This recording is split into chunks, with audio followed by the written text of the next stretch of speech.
E dunque una prima serie interessantissima, quella dei 200 farfalla maschili, primato della manifestazione di Mattia Zuin 2.00 e 03. Passaggio a metà gara di Saliu 28-29, Zucchetta 28-67, Barison 28-94, Saliu classe 98, Zucchetta e Barison classe 99, i tre atleti del Mirano Nuoto.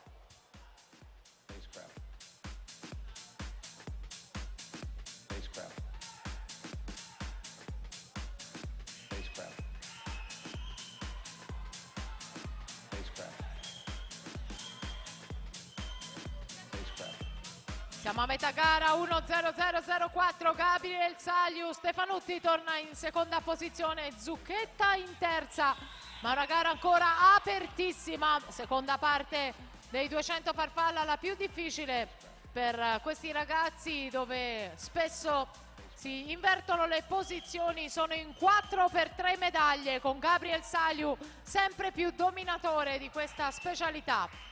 Saliu, lo ricordiamo, ha conquistato in carriera 2 medaglie d'argento ai campionati italiani giovanili. Saliu davanti, in seconda posizione Barison, poi Stefanutti. Giovanni Barison, più giovane di un anno, classe 99, l'atleta del Mirano che nuota in corsia 2, a tutti gli effetti nazionale giovanile. È stato settimo al 5 Nazioni con la nazionale giovanile Barison proprio nei 200 farfalla.